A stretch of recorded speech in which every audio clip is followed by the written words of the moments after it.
if you're going out there and you're trying to go fast and you're not focused, you're going to crash and you're going to hurt yourself. So the only way you can be fast is like, it's a direct measure of how long you can maintain your focus.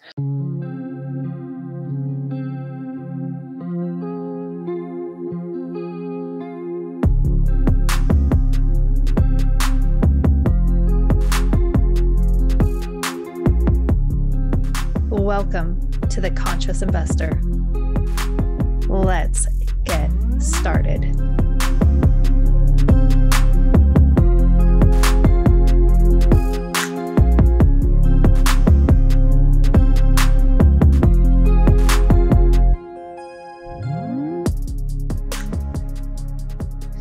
Conscious investors, welcome back. I always have the best guests. You hear me say that week after week after week. And it's true because I'm blessed to know really extraordinary people. And today I have a guest that I actually met through high performance coaching. It's really cool how you can meet people in so many different ways. And we're in group coaching sessions together, in a book club together, doing all these cool things. And one of the things that I really appreciated about Philip was that he's like, hey, you know what?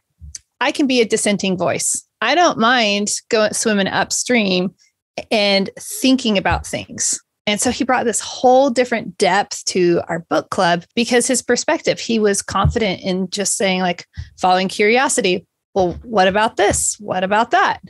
And so it just expanded everybody's thoughts. But he's also a super rock star investor. So I don't like the word but. So let's replace that. And he's a superstar investor. And that's why I brought him on. I said, you know what? He's a crazy awesome thinker and he's a really stellar investor. And I just know that that's going to serve you, that winning combination right there. So Philip, thank you so much. I'm so excited to see you and have you on The Conscious Investor. Thanks. I'm happy to be here for sure. That is awesome. So since I've known you, which I don't know, I mean, it's been enough time to know that you went from point A to point B and you no longer have the job that you had because you have investments.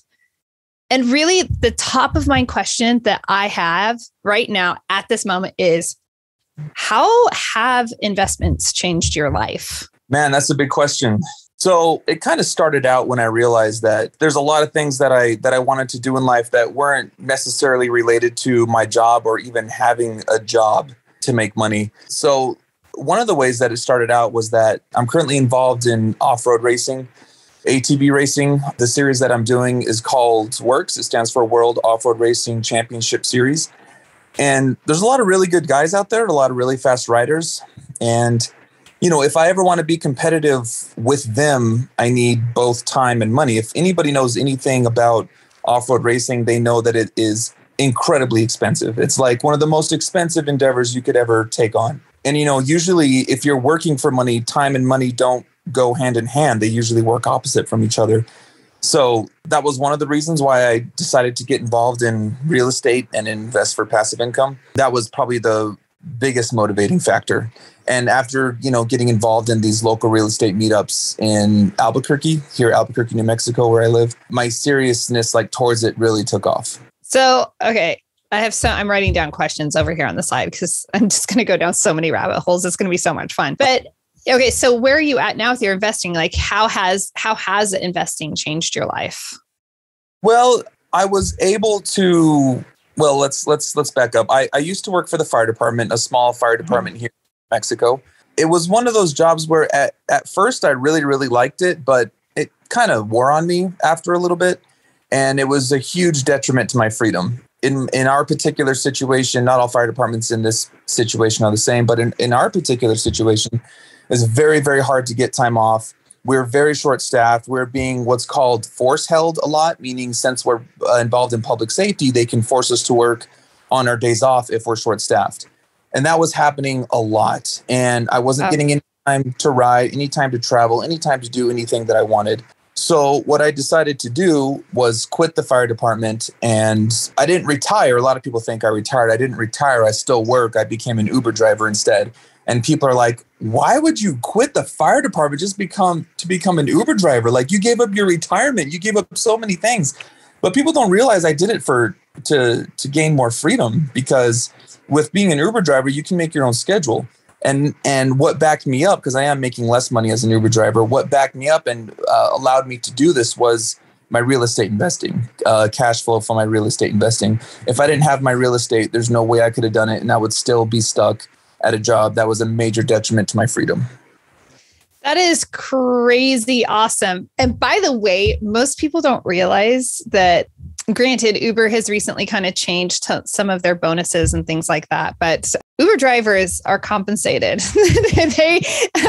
Anytime I have a friend that's an Uber driver in a city, and I'm just like, you make twice, maybe two. He was making last year 2.5 times what I made when I was a public school teacher as an Uber driver in a city. Wow.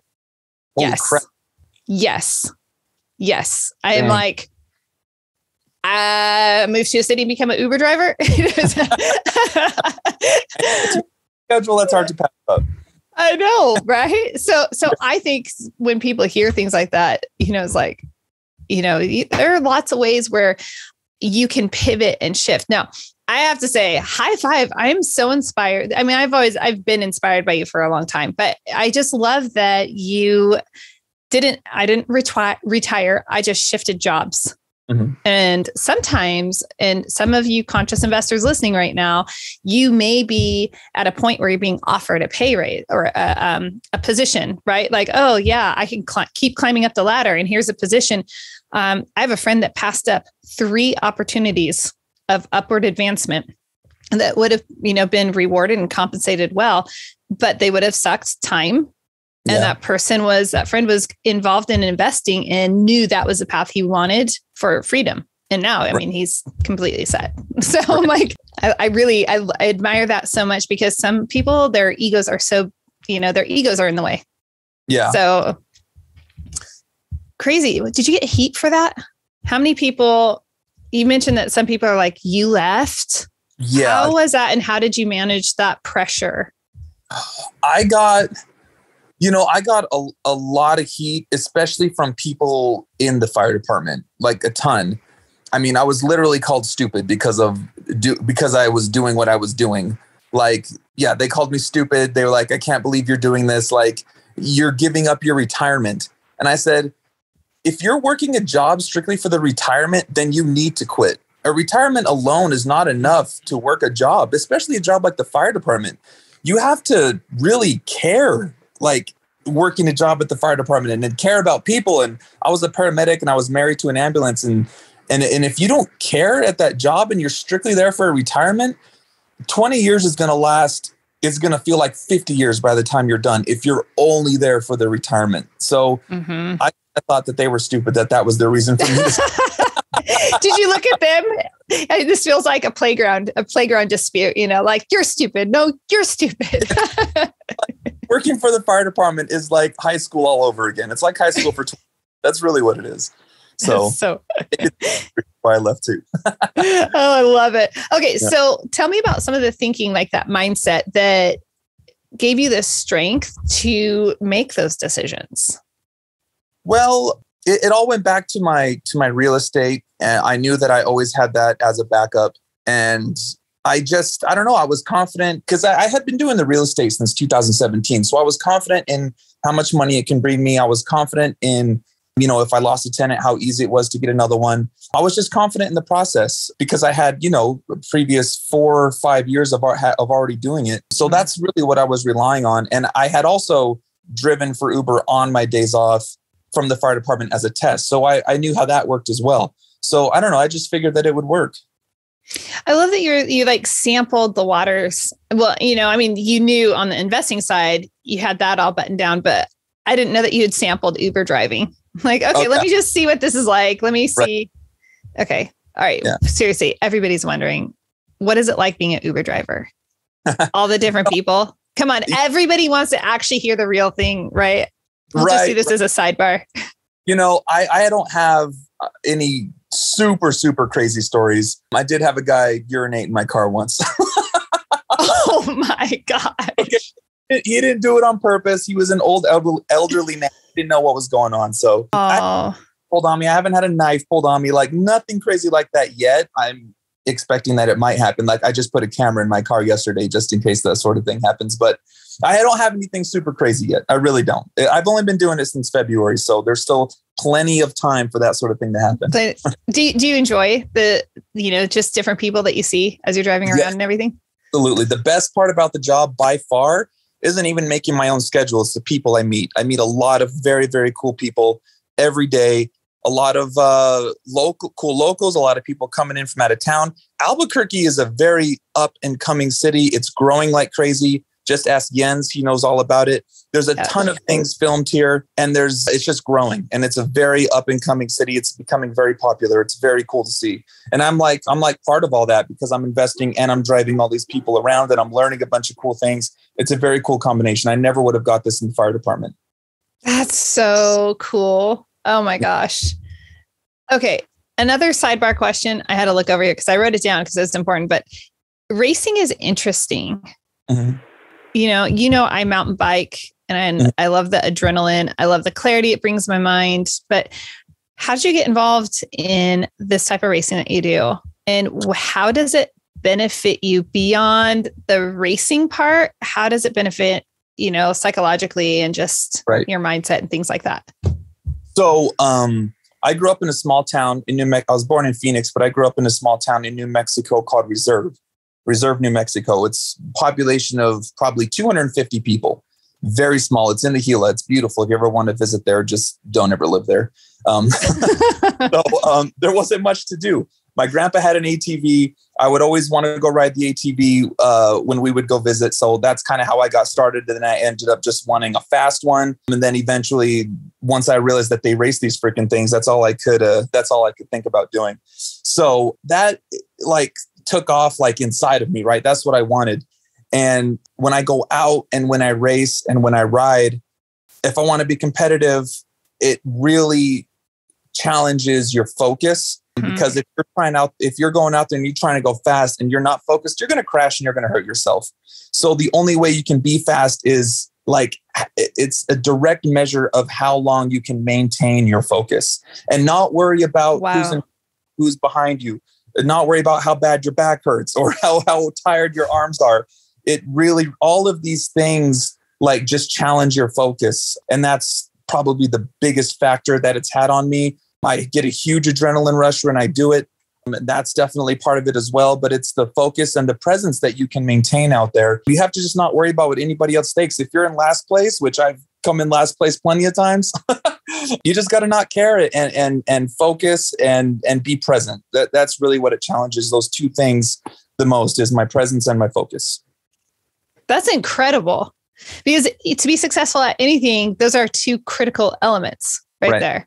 Yeah. So how is that permeated other parts of your life? It all goes back to just the amount of practice I put into those two things and the confidence I have from that practice. That definitely helped me quit my job, the secure job that I had with the fire department, and give up my retirement. And it also helps with, other parts of my life, like dealing with family issues, dealing with issues with friends, or dealing issues with tenants, dealing with people. I come across people who come into my car, who I'm giving rides to, who are really, really upset or pissed off about something. If I kind of let that energy fall on me, it's two people pissed off in the car together is not going to be a good thing. So they might pull a knife. Yeah, exactly. Totally. Exactly. So I don't know. I guess those areas it's helped out a bunch. That's really fascinating. I noticed that as I've, just progressed in real estate investing, it's just every part of my life has that crossover to it where it benefits, just like the bad can tear you down, the good can benefit all parts of your life. And I love how you're seeing this benefits my relationships. It's not just what we do out on a trail or a track or anything like that. It's going to help out in other areas as well. Right. Interesting. Yeah. It's, I don't know. It also helps me to not go out and be afraid to make mistakes. I made plenty of mistakes in real estate investing, plenty of mistakes racing my ATV. And it really helps with not being afraid of that sort of thing. Because that's how we learn. You are you always strike me as very okay, I give myself permission to just go for it. Let's see where it goes. So Okay. So what's it's an example where you're like, oh man, that just totally crash and burn. And what did you learn from it? Oh man. Well, let me think here.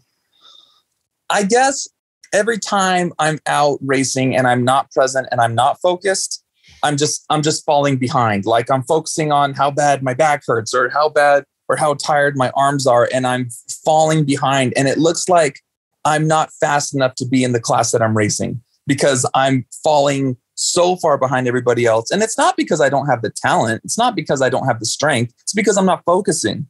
So that's that's probably like the biggest example that I can think of now. And that also helps to go back to not care about what people think. Because if you start to care what people think, who are out there watching the race, you're really going to screw up, you know? And so, yeah, that's the example I can think of. So what was this? Was this like your parents raised you this way where you could not worry about what people think, or you had an experience? Like this is something where let's be real. This is a challenge for most people today. They're on their phones, socially scrolling. And even if they're like, oh, I'm not jealous, like there's always, I have a pretty tough mindset, but I have to put myself in check and say like, okay, whoa, like, right. Don't get involved in that. That's not the relationship, you want to have with anything. So like, how did you fortify your mind to not worry about what other people think?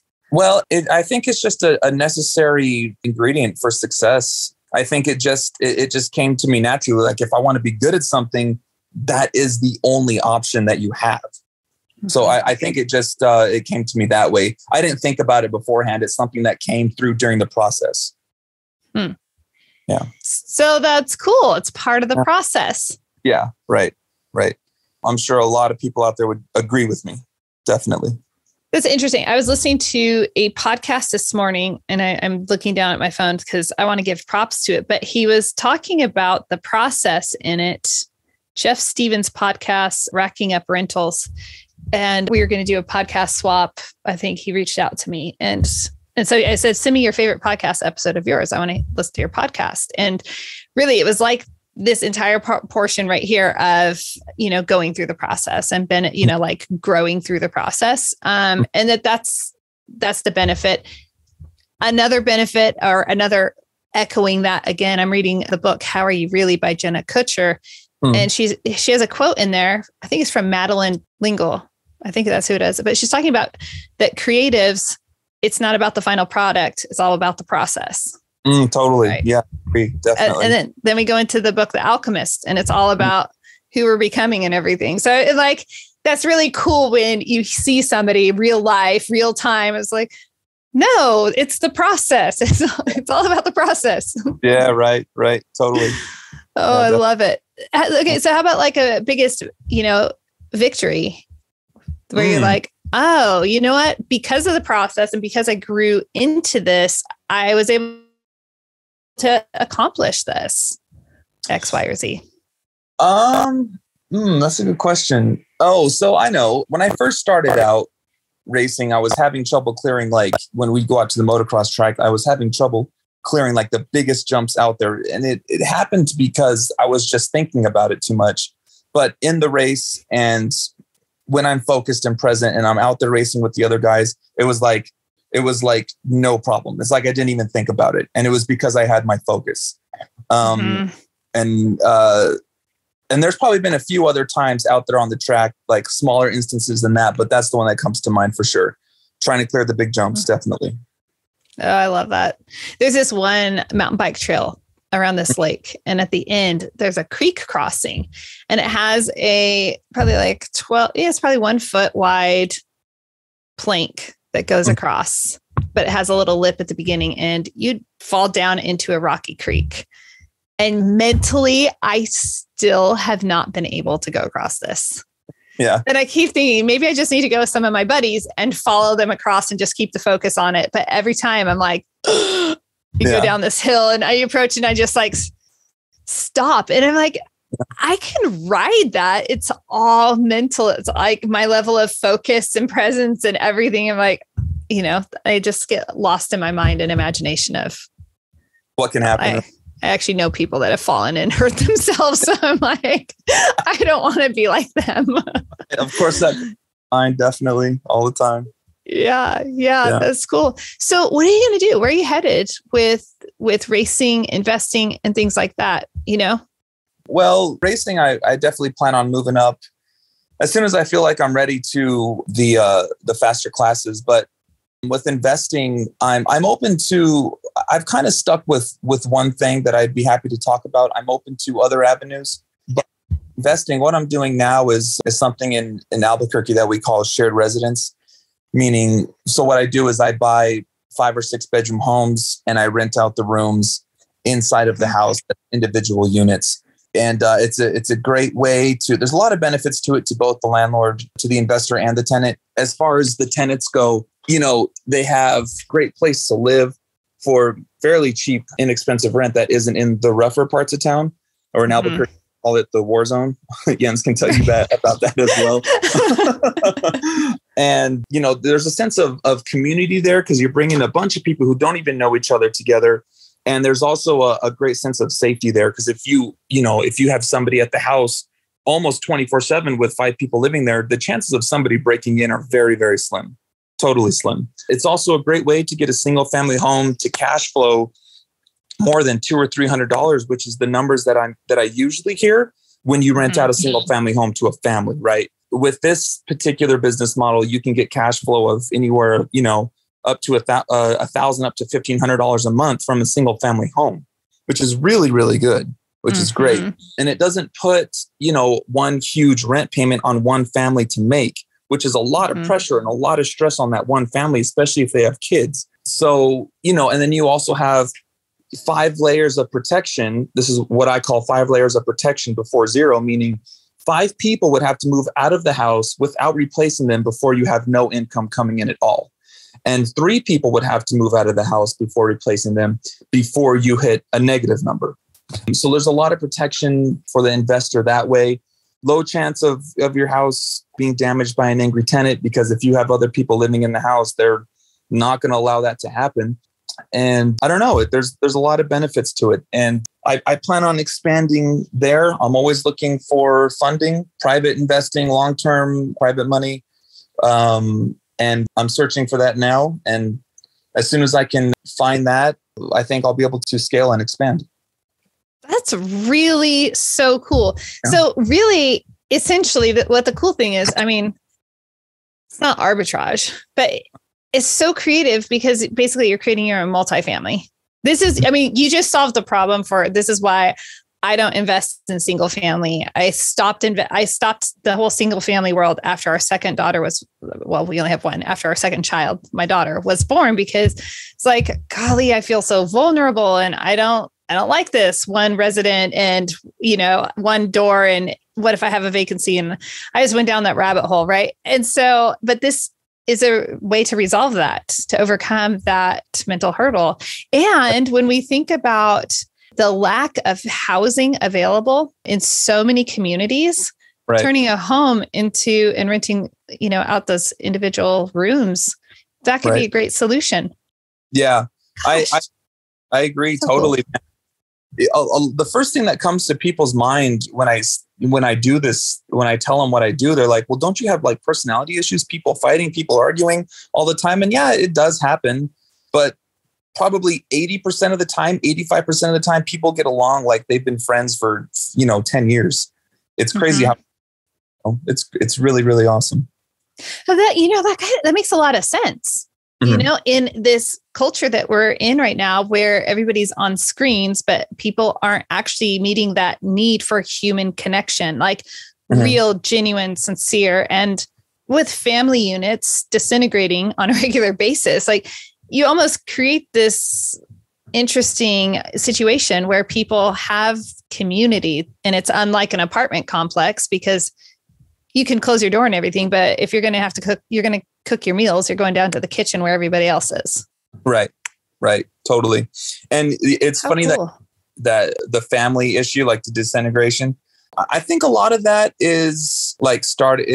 happens because there's a lot of depression in people nowadays. A lot of depression. My whole family, my whole family suffers from depression. I feel like I'm one of the lucky ones because my mom, my dad, my sister, they all suffer from it. And I never have. I all the time I try to think of ways that like, how could I help like my family who are suffering from depression, but it would be hard for me because I've never experienced it. Like, how can you help somebody with something that you've never gone through? So I talked to a friend of mine who I used to work with, who I have a lot of respect for, and he used to suffer from depression. And he said that what would help him is that he used to watch the sunrise every morning. Mm-hmm. And so I did some research on it, and I'm like, although it's not a cure for depression, mm-hmm. it can really, really help. So I started my LLC and I named it Sun Salutations LLC. And what I have planned for the future for this thing is I would like to build a house that caters to shared residents. And I would like to build a house that is facing towards the Sandias, which is a mountain range here in Albuquerque. So my tenants could have the opportunity to watch the sunrise over the mountain. And maybe I could have some tenants who wouldn't be depressed and or a family who wouldn't be depressed and wouldn't have the degradation like you're talking about of the family. And that's one of the main things that I'm shooting for in the future when I build a house catered to shared residents. Oh my gosh, there's that right there. Out of all the times we've spoken, that's the first time I actually heard your whole like vision. Mm-hmm. And now I can see why like there's a resonance between us, because I mean, my whole thing is like emancipating people, helping people have this freedom, not mm-hmm. just dollars and cents, because money is just a vehicle. It's just a tool, but like who you are and internal freedom is mm-hmm. extraordinary. It's why I love like looking at my window in front of my computer and just like, oh, mountain ranges. Okay, calm. Yeah. Like people have to find their spot. I love that. That's so great. I mean, what better freedom, what better internal freedom could you ask for than freedom from depression? No better freedom in this world, mm-hmm. So mm-hmm. I don't know. I love that. And I think that, conscious investors, you understand this is part of your heartbeat, which is why you listen to The Conscious Investor, because you're consciously looking for something greater in the investment. So I love that. I love what you are doing so much, Philip. Like, that's super cool. And now all I want is like you to be able to buy this, like just a whole neighborhood of houses that just are like glass houses that face east, Right. That is so great. Man. Well, as we're going to wrap up here and everything, which is sad to me because I never want good conversations to come to an end. And this is so fascinating, to just hear about, when we pursue our hobbies and things that we love, like racing for you or mountain biking for me, or peak bagging. I love peak bagging. But when we do that, it permeates all parts of our life. And I love that, the racing has all this correlation. And I'm so inspired on how you just said, no, you're stupid, and left the fire department.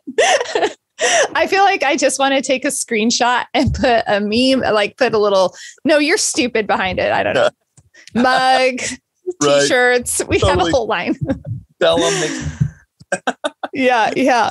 Well, do you have anything that you're like, no, I really want to share this? Like, no, not in particular. I'd like to give a shout out and a thank you to Faisal for connecting me and you. Mm-hmm. Back when I was, receiving coaching from him, he helped me out a bunch. He helped me out with ways that I could potentially help my family with their depression and a lot of things within myself to achieve internal freedom. So I'd like to thank him.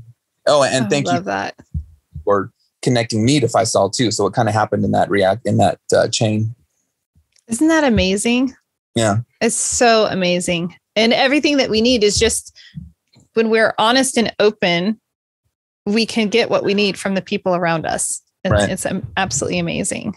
Totally. So yeah. And Faisal, for you amazing conscious investors, Faisal is my high performance coach. He was Philip's high performance coach. And high performance coaching is literally if I had that and I had a mentor, and it was a combination of the two. It wasn't one either or, it was both and it completely changed the trajectory of my life and, my investing. It was absolutely extraordinary. So if you're listening and you're like, I'm looking for a high performance coach, or I want to activate the next part of my life. We're not talking about going to therapy, and we're not talking about a life coach. It's very different than that. I was meeting with a client yesterday, and just it's her second meeting. She's only been in our coaching community for a month, and just watching her in that month. And she's like, I had no idea. I said, yeah, because high performance coaching, we like collapse those timelines. I mean, we're all about like, let's get you going. Like, you have things to do in the world.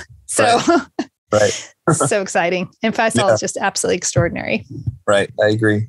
Definitely.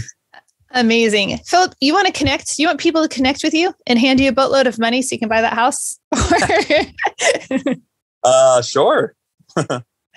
I like, if you want any form of connection, feel free to, share how people can reach you. And okay. Is phone number okay? I can give out a phone number. Yeah. Okay. I've done that too. Yeah. Okay.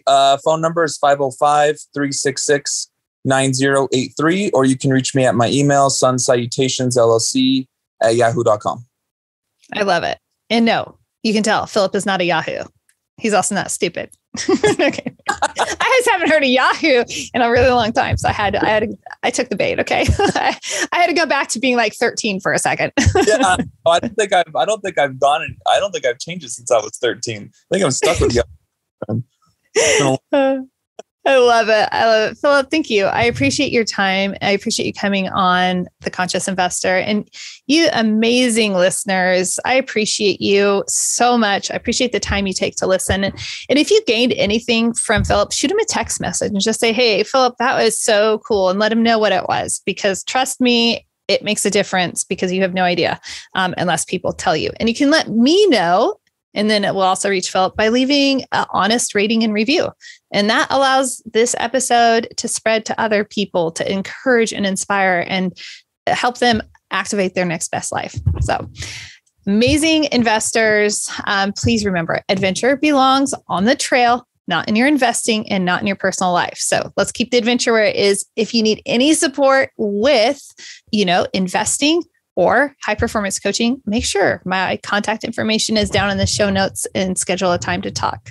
Until next time, live big and love even bigger. What's the big deal about investing in apartments? Why is it better than investing in a slew of single family homes? I've compiled a lot of information on why investing in a multifamily, also known as apartments, will help you reach your investment goals. Head over to 3keysinvestments.com and download the Why Invest in Multifamily guide today.